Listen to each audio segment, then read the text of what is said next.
almost worse than a missed opportunity is the wrong opportunity. Like if you have a prospect that goes through the buying cycle and comes away with the wrong impression of your company because your messaging is off or because your objection handling was off, if you're lucky, you get another time at bat with that prospect in a year. You got to get it right at the bottom before you can start like scaling like crazy at the top.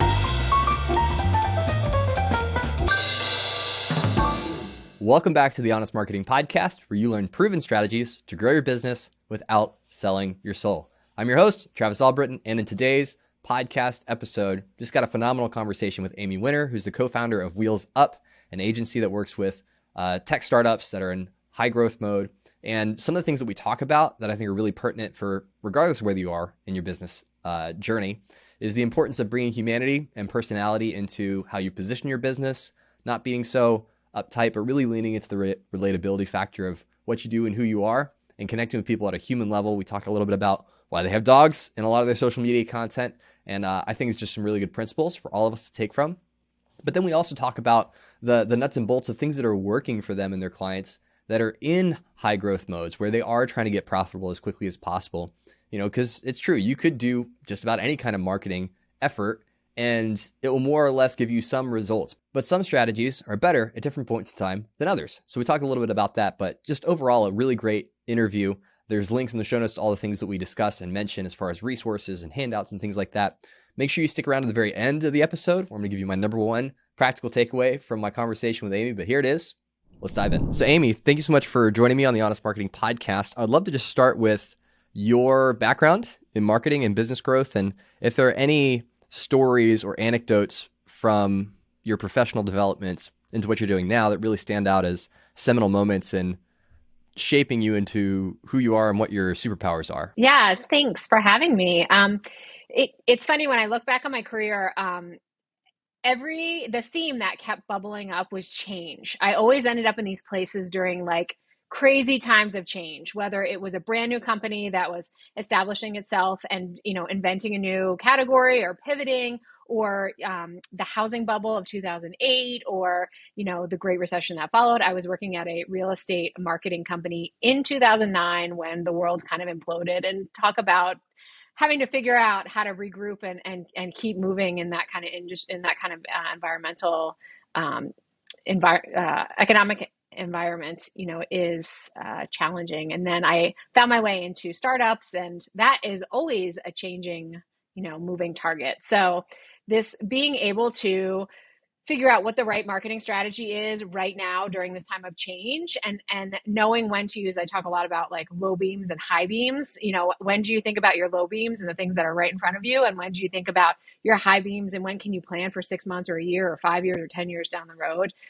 That's been sort of my reoccurring sweet spot in marketing, which parlayed itself fabulously into Wheels Up, because we started this company during the pandemic. It was, I had moved across country, ended up in a job that wasn't a great fit, and left there and was talking to my co-founder, who also had been in a company that was not a great fit culturally. And, we were like, hey, let's start an agency during, the pandemic. And it was sort of our pandemic project instead of sourdough starter, I guess. And got our favorite people back together, and was able to create this agency that's what we do. Is we work with early stage and high growth companies, mostly B2B SaaS or tech companies. And we help them figure out, like, how do you grow right now? How do you think about the environment right now, and build marketing strategies that are effective for the climate that we're in. So. Okay. Yeah. Cause I was going to ask you, whenever you start a new company or a new business, there's usually like an itch to scratch, or something that's driving that particular thing. So was it really a combination of your previous experience and seeing, needs in the market? Was it, people reaching out and saying, hey, like, we've heard you do X, Y, and Z. Can you help us? And, we'll start an agency by accident. Like, how did you specifically think about the way you would position your agency to be different or unique, or to stand out to your ideal clients when, everyone and their brother has a marketing agency, it seems nowadays. So what was that thought process like to really be intentional with the positioning of your new company? Yeah. So, I mean, I lived it firsthand. I had been the first marketer at 4 or 5 startups in a row. Everybody's got a side gig. And even when I was working full time, I was doing some consulting on the side and writing messaging and positioning and initial sales strategies for early stage startups. And it's a need right now, and it's very different than enterprise marketing. Even the best enterprise marketers, there are nuances to that early stage where, I hate the analogy, building the plane while you're flying it, but you really are building the plane while you're flying it.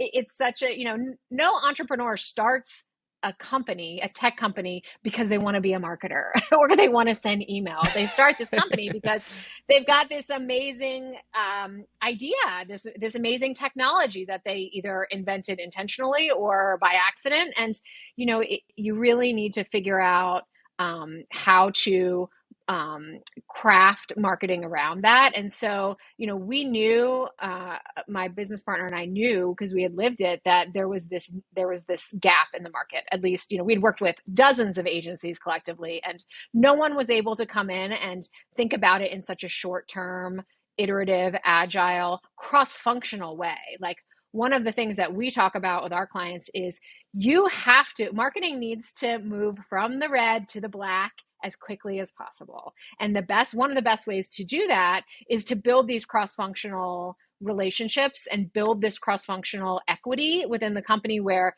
you are driving customer research, you are owning the customer life cycle, you are helping build that sales pipeline and sales forecasting. You are the best friend to rev ops there could possibly be, and really thinking about marketing as more than just traditional marketing things and traditional vanity metrics, and really being the most strategic arm of the company. And so, we just really saw that there was a gap for that. And we both, after working for, in startups for so long, the enterprise marketing just kind of like moves so slowly that it made us both crazy. So we were like, we need to start an agency where we can move fast and, help these companies that need to do it fast. And another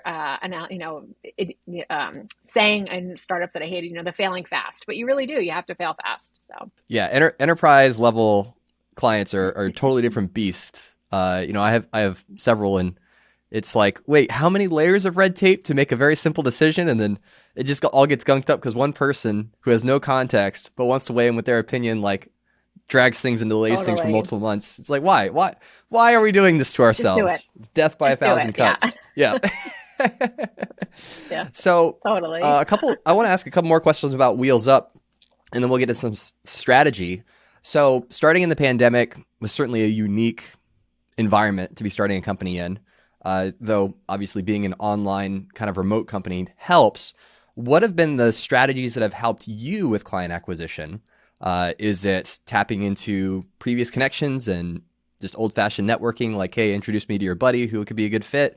Is it content? Is it paid growth? Like, what are the things that you're really focused on to help with your own deal flow and your own client acquisition? Yeah, in the beginning, you talk a lot about your ideal customer profile, and we knew what the customer profile was, and I think we had that right out of the gates. But what we didn't have right out of the gates was the ideal project or the ideal engagement. In that first year, like, God bless our first cohort of clients, because, we didn't have our technology figured out. We didn't have, our pay structure figured out. We really, there was a lot we figured out in that first year, just from nuts and bolts for, like, how do you run a distributed agency? How do you engage with clients in a way that's enough communications, but not too much communications? How do you pick deals or projects and engagements that fit the people who you have and the technology that you have and the interest that, the sweet spot for what you're good at. So, that first year was a lot of honing in on that. Now, we're lucky. We've got a great team of people with really good connections. So the vast majority of our clients come in through first or second degree contacts that we have. We do a tiny bit of paid. It hasn't been particularly fruitful for deals. I think it's the long game for us. It's branding. It's building our newsletter or our contactable database. It's funny. All of the content, all the lead magnet downloads that we have are are just packaging our own processes. So, like I pretty quickly out of the gates wrote a how to content marketing ebook. And it is very prescriptive. It has templates in it. It is, I mean, if you need, it is content marketing for dummies. And if you need a structure and, that step-by-step how to, like, it is phenomenal. It's our process. It's how we do it. And so it was kind of, it's been kind of easy to create some of these, I think, high value downloads because it's just packaging the knowledge that we have. And, a lot of people say, well, why are you giving it away for free? How many personal trainers are there at gyms? A lot. And there's an awful lot of, workout plans online. So, people want somebody to hold your hand. Some people want you to hold their hand. And so we're happy to give away that intellectual property and our processes for what worked because there are plenty of people who still need us to help them, one-on-one. And if it helps other marketers, then great. Well, and anytime you can demonstrate your expertise in a way that meets the client in their sales journey where they're at, then all it does is build confidence that you're the right fit to partner with, right? That if they see your process, they understand the process, and also realize, I can't do this myself. Let me talk to the people that actually do this professionally, and maybe they can do it for me. I've definitely seen that to be true, that the companies that tend to serve or give the most are the ones that get the most business because they instill that kind of confidence that, we give this information away for free because we know it works. And once you realize how much it works, you're going to want to work with us even more because we're going to help execute that strategy at a level that you couldn't on your own. And that's really where the value is, especially with a service-based agency or industry, is you want us to do the work for you. That's why you pay us. It's not productized in a way that, is easily replicable. It's like, if you want the people behind it to make the wheels run, then that's why you work with an agency. There are two things that I think an agency can bring to the table too. I think that outside set of eyes a lot of times is helpful with that fresh perspective. And so a lot of times when you're working in house, you're so close to it that an extra set of ears that hasn't heard it a lot, outside of that echo chamber, maybe picks up on something a little differently that I think can be really helpful.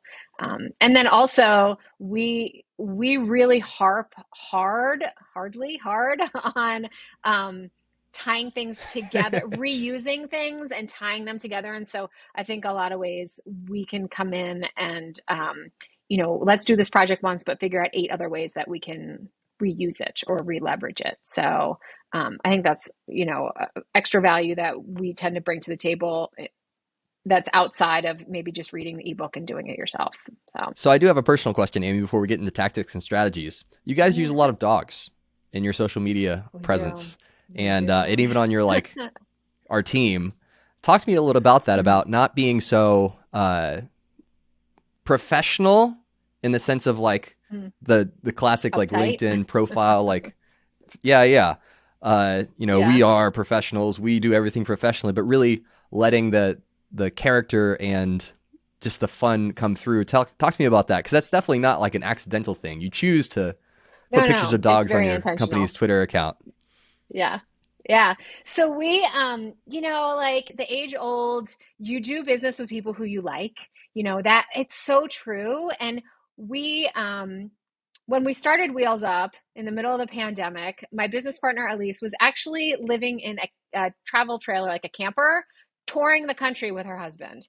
And, I have a very time-consuming hobby of, I ride horses, and work-life balance is very, very important to us. And that's part of the reason why we've got this distributed by design team. We believe that people who have great work-life balance are better at their jobs. If you're happier during your day, you're better at your job. And so, we work hard and we play hard, and, dogs are just a theme on our team, that everybody's got a dog, and, we're out playing with them, and they're bopping up in the middle of calls. And So, I don't know that it was intentional out of the gates that we would have this dog-centric marketing. We even have a little drip campaign that goes out to prospects that we're in conversations with that is from Libby, our chief marketing officer.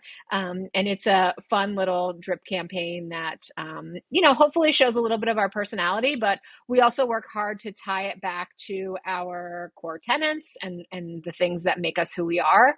And, I truly believe that engagements are not just successful when it's the right work, but when it's with the right people. And so that is a little branding on our side for what it's like to work with us, because you get the dogs too. So, and plus we've got this woman who does our social media who is so punny and so clever. Like, I don't even know where she comes up with it. It is just super cute. So we have given her free reign to, geek out with the dogs. So it's been fun. Feature the dogs as much as is reasonably Mm. possible, for sure. So let's talk about business growth strategies. And so, you and your agency, you're focused on basically startups that are in high growth mode. They're trying to get from, red to black, as you mentioned. And there's going to be a difference between marketing advice that you give to an established business that has recurring revenue or, has an existing baseline that they're building from versus a company that's really trying to find its footing. You mentioned that, the first year that you were in business, you were still finding out a lot of things of how you wanted to operate and position yourself and package your services. I know for me and my agency, it was very similar. It's like I thought it was going to be one thing, and then over the course of like 6, 8, 12 months, it morphed into something else. And it's like now it's great, but there was that transitional process. So walk me through, what are the things that you look for in a new business or a business that maybe is pre-revenue or early in the revenue that you say, okay, these are the things we want to start with out the gates that are the most likely to turn a profit quickly? Because everyone wants to know, like, if there's a marketing strategy that's going to have an immediate ROI, Yeah. I want to start with that one because then that can fund the more long-term brand lift kind of strategies. Yeah. So I use this analogy all the time. I talk about the high beams and the low beams. You have to have like your car high beams where you can see further away, and then the low beams where you can just kind of see what's right in front of you.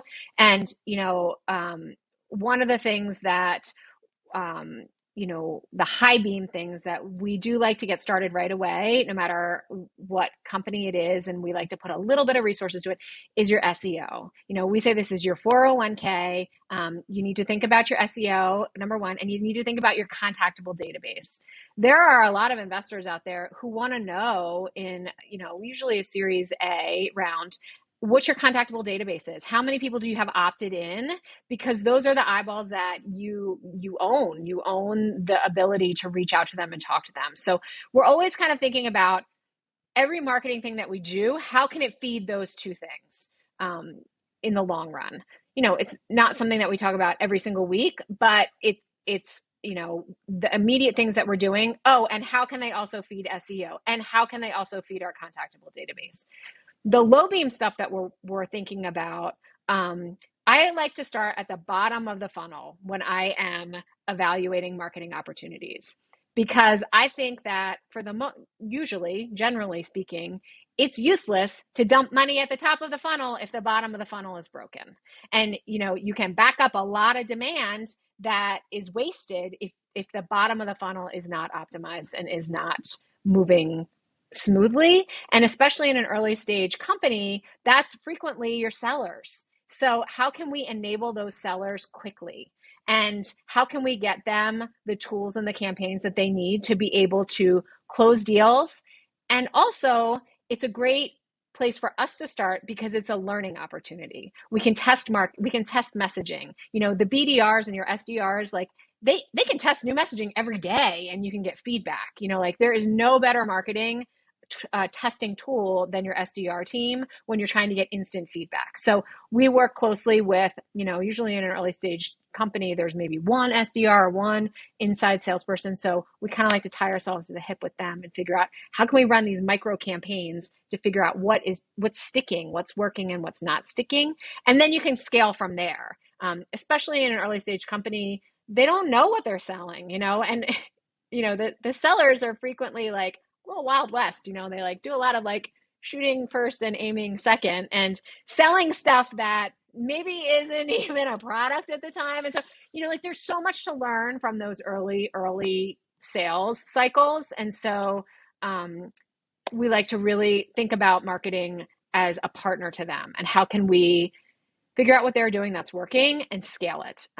This also works really well in my methodology, that marketing and sales has to be tied at the hip, especially in a B2B technology industry, in technology companies. Like, I don't know a ton about other industries, but we've got to be tied at the hip. We've got to share data. Our funnels have to be integrated. Our KPIs have to be integrated. We have to be able to help with sales forecasting. And, I think that the earlier you can establish that in a company's maturity, the better, because it's so hard to change culture. It's easy. It's not easy to build culture, but it's way easier to build culture than it is to change culture. And so, starting at the bottom of the funnel, and really aligning with sales, I think is going to prove value for the marketing team much faster than some of the more traditional, maybe marketing tactics. I think that there are plenty of ways to throw a little money here and there at digital campaigns or, ad buys and stuff like that, can get the wheel moving too. But, I think that for us, it's worked better if we just kind of go mano a mano with the sales organization. So That makes sense to me because, really when push comes to shove, the KPI that matters about marketing and sales is, did you get new clients? Did you get new customers? Right? That at the end of the day is what makes or breaks it. And, I think it makes sense to start at that sales conversion level, because that's where you want to optimize first.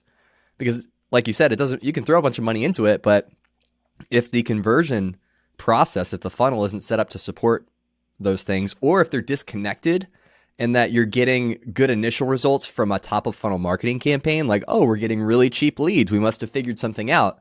But then there's a disconnect later on in the sales cycle, then it doesn't matter that you have these cheap leads, because you're not setting yourself up for success for the thing that ultimately matters, which is getting more revenue and growing your business. So that makes a lot of sense to me. And now that you put it that way, I don't know why more companies don't do it. It seems pretty intuitive, but also not something that I hear a lot. Yeah, I think too, we almost worse than a missed opportunity is the wrong opportunity. Like, if you have a prospect that goes through the buying cycle and comes away with the wrong impression of your company because your messaging is off, or because your objection handling was off, or because your salesperson isn't able to sell the highest value, like, if you're lucky, you get another time at bat with that prospect in a year, and they're going to go and they're going to tell their peers, and so, we just really feel like you got to get it right at the bottom before you can start like scaling like crazy at the top. Yeah. So then you talked about SEO, building your distribution list, your email list would be another way that people talk about it, as like the core pillars of an audience that you own the connection with them, right? That if they have opted in, they're on your distribution list, search engine optimization, that's like the foundational underpinning of a business that does business online. And then you talked about, once you get through that sales process, looking at the whole funnel. I'm curious, specifically with SaaS companies or B2B SaaS companies, is that really trying to amplify or complement an outside sales process or prospecting? Is it, how do we accelerate the networking effect of like LinkedIn? Is it, how do you utilize paid ads or organic growth or content to help with that? Where, if you're working with B2B, the clients are bigger, so you don't have to close as many. So it's a much more personable touch. It's not like, download my ebook and then 5 minutes later I'm shipping you a t-shirt. It's a little bit of a longer sales cycle. So how do you think about that whole process playing out for the companies that you work with, and then by extension, any company who's doing business with other businesses? Yeah. Yeah. So, I mean, content is king with us. That saying's been around for a long time, and it rings true in our industry. You and I were talking about this before the podcast started about, content and showing your value with that, and really being able to show your work, instead of just telling somebody you're great at it. So we do a lot of content development that spans, thought leadership, peer validation, downloads, and then the bite-sized pieces like your social or your blog content. And we like to go through a pretty robust content planning, editorial planning exercise where we've got an audit. We align it with the buyer journey. We align it to the questions that they're asking. We align the format of the content to where they are in the buyer's journey, and really make sure that you're not blasting somebody who doesn't know anything about you with a huge long white paper that they're not going to read. So really thinking about how do you align content with that buyer journey and proactively nurture them with the information that the answers to the questions that they don't even know they're asking, but they're right, that are kind of on the tip of their tongue.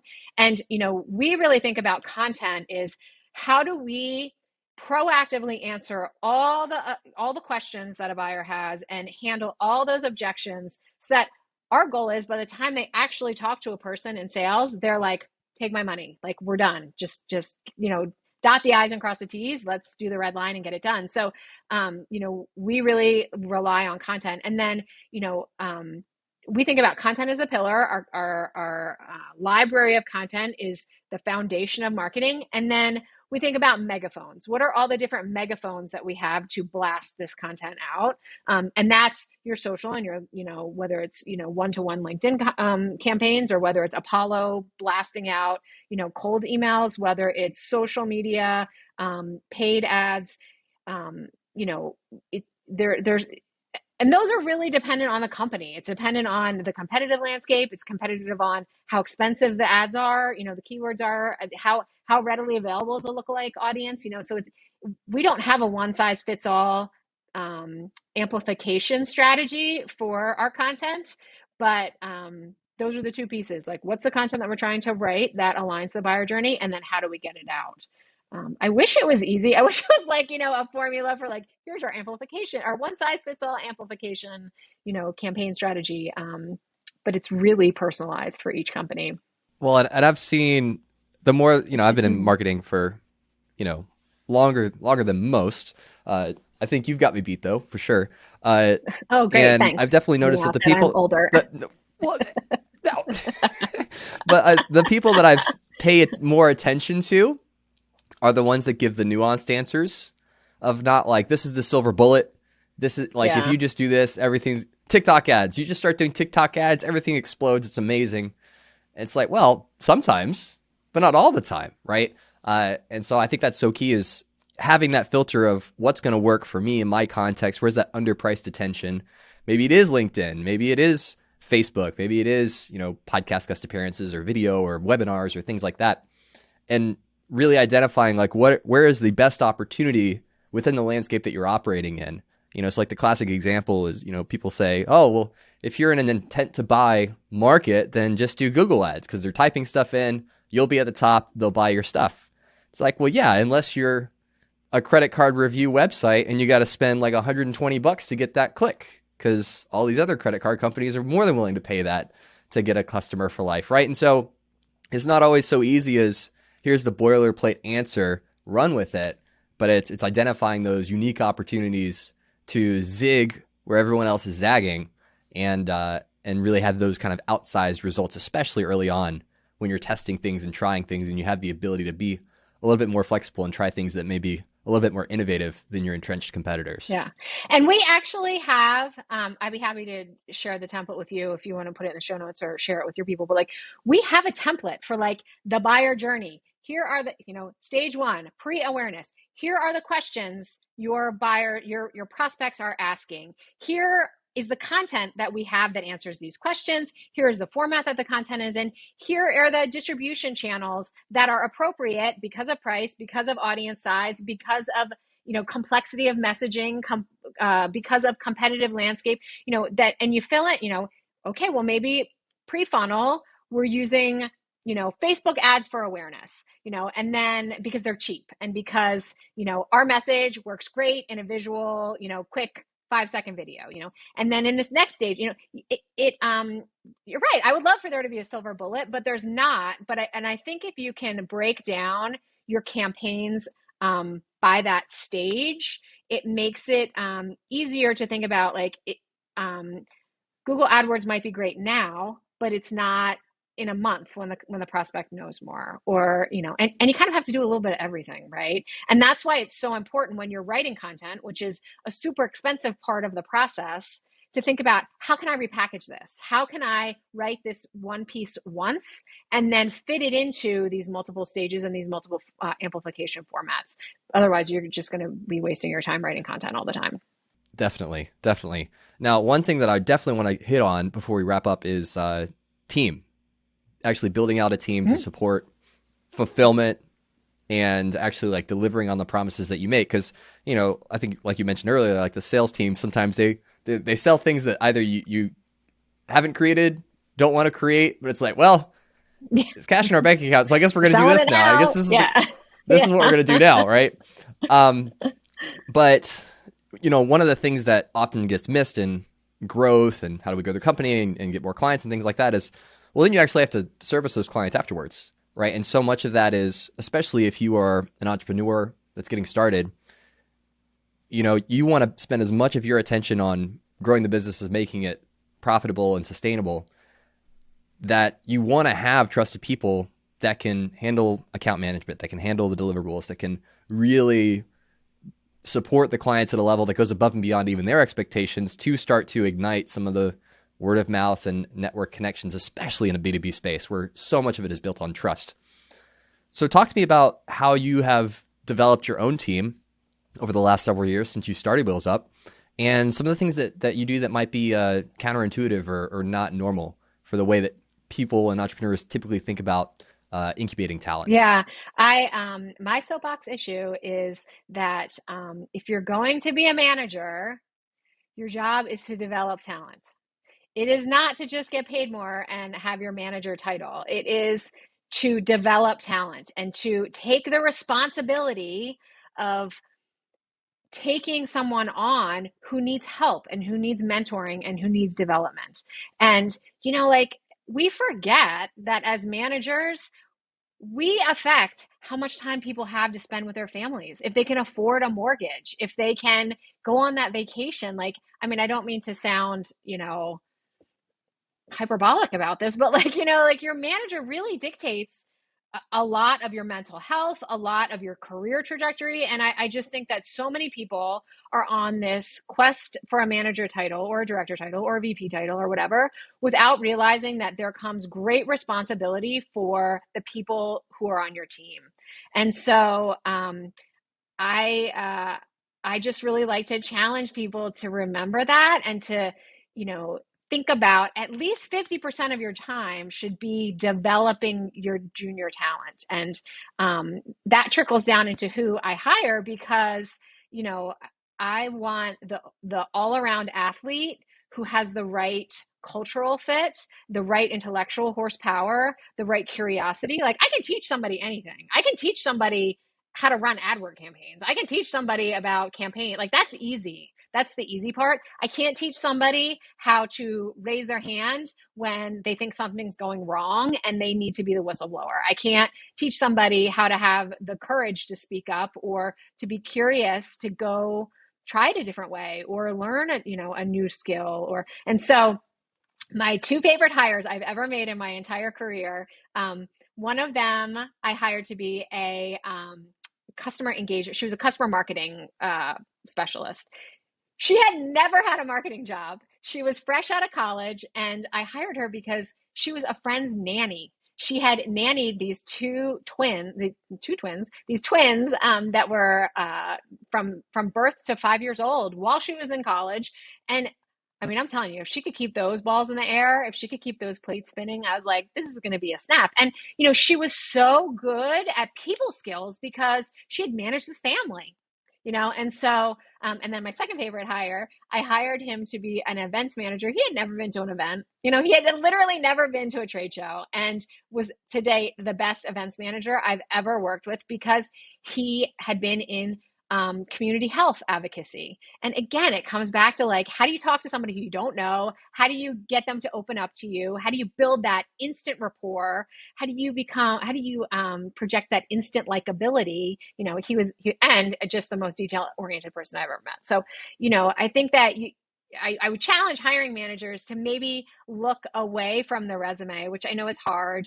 Everybody's got a huge stack of resumes. It's hard to sort through them, but figuring out how you can get to those psychographic characteristics of people, and take a chance on somebody who is going to be a good culture fit that maybe doesn't have skills, and make sure they have a manager in place who's actually going to develop them. Yeah, because that's the second piece, right? It's you put the right people in the right seats, but then how do you set them up for success by continuing to invest in them? How do you figure out the balance yourself of wearing your co-founder hat versus really investing in training up the people that are on your team? How do you think about distributing those responsibilities, or even looking at your calendar, your schedule, and how you use your time? How do you think about where those investments need to be made in order to make sure that you are providing fertile ground for them to grow into their roles? Yeah, it's funny because one of like our shticks at Wheels Up is like, we only hire senior marketing talent. Everybody on the team has at least 15 years of experience, and so the development part is a little different at that point. It's making sure that people have work that's fulfilling. My people could go work somewhere else and make way more money. They work at Wheels Up because they like the culture. They're looking for that work-life balance. They're looking for the pace. They're looking for the kinds of tricky customers that we have. Like they are inspired by early stage startups because it's hard, and so figuring out how we just make sure that our people have work that's fulfilling and that is keeping them engaged. And, so much of it, especially in a distributed workforce, you have to build, I believe you have to build those personal relationships. And so setting aside time to make sure that you're building those personal relationships is really important. And I will be the first to admit that I thought this was a load of pooey for a long time. Like when I was a young manager, like I thought we had a company where years ago, one of our core values was celebrating success together. And like, I didn't have time to throw a party for the team. Like we had to go on to the next thing. And, my first skip level review that year, I got dinged on that core value that I was not celebrating success. And I thought, oh, this is because like they have to tell me I'm doing something wrong, right? Like they have to give me some feedback. And they were like, no, you actually are terrible at celebrating success together. And I was like, I don't have time for that. And they're like, well, you need to make time for it. And what an amazing piece of advice. What an amazing look into myself that was able to provide. Like, we're humans. Like we spend a lot of time at our work, and you've got to love it. You don't have to love it all the time, but you have to love it most of the time. And so, luckily right now for Wheels Up, a lot of that is celebrating together and enjoying spending time together and getting excited about our customers' wins because we figured out a hard problem and we're doing good work for them. It's fun. It's a fun managerial position to be in. So I'm lucky right now. It's not as hard as it has been in the past. That's good. I'm glad to hear that, Yeah. over time it's gotten a little bit more intuitive and, you've put some pieces together. Yeah. That's all really great. Where can people go to learn more about your agency, what you do, discover it's a good fit? And then what's a good next step for people if they just, yeah, beyond the dogs, what's a good next step for people if they are interested in learning more about what you do and potentially if it'd be a good fit for them? Yeah, well, if you want to see lots of dog pics, go on our Instagram, which is at Wheels Up Collective. I mean, we're on all the social media channels. Our website has a resources center that has some really good downloads. I'd love to plug one of them, which is super unconventional, but I was at a company years ago with a young team, and I realized that their biggest gap was writing skills.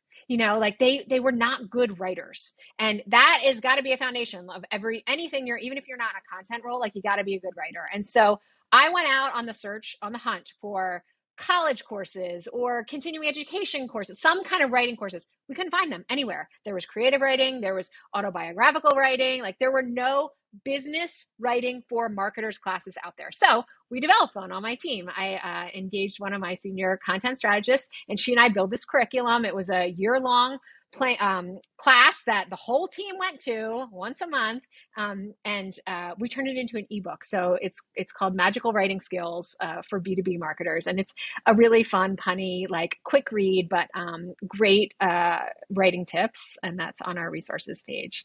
And if you want to engage with Wheels Up for possibly working together, check us out on the website. Get to know us a little bit. That resources section has a lot of templates on how we do things. And you can reach out on the contact page, or my email is amy@wheelsupcollective.com. Wonderful. We'll make sure to link all of that in the show notes for easy clickability. Thank you. Amy, thanks so much for your time and sharing all of your expertise with us today. It's been super fun. Thank you. So my number one takeaway from my conversation with Amy was that illustration of the high beams and the low beams. I think really good practical image, mental picture of understanding the balance of thinking long-term and short-term simultaneously. It can be difficult to straddle the, do we go for growth right now, this month, and the next month, or do we look a year, 2 years, 5 years out from now? And what do we need to do to make sure that we're positioning ourselves to succeed in the long term without sacrificing the short term? So the more that you can really identify those long-term strategies that you want to be planting seeds now, search engine optimization, distribution, or email list, those things are always going to be really important. You never want to neglect those, even if you're starting from scratch and you're not getting a lot of momentum in the beginning. It's only going to pay dividends in the long run. So I think that was really super practical and something that really helped me a lot. The other thing that I loved was, focusing on sales and that conversation as the starting point for your marketing. Because like you heard in the interview, it's like I haven't heard a lot of people explain it in that way of optimize the sales conversation first so that you can reverse engineer the conversations you have in your marketing to pre-position people to buy in that sales conversation. It's like, who knew that you should optimize around sales? But it's so easy to get infatuated with low cost per lead, or get this lead magnet that's working really well, or you have a blog that's getting traffic, and then you don't actually stop to ask yourself like, well, is this actually giving us more customers or not, right? And so really focusing on that sales conversation, I think, is super key, and something that I'll definitely be doing for myself and my own agency. Now, if you want to learn more about Amy and her agency, if you are currently a SaaS tech startup and you're early on in the process of building your company and you want a marketing agency to partner with you where you are and really specialize in where you're at, definitely go and check out Wheels Up. If not, go and check out the free resources that Amy mentioned. I think will really benefit you as well. Well, thanks for listening to another episode of Honest Marketing. Hopefully it was helpful. And as always, be honest.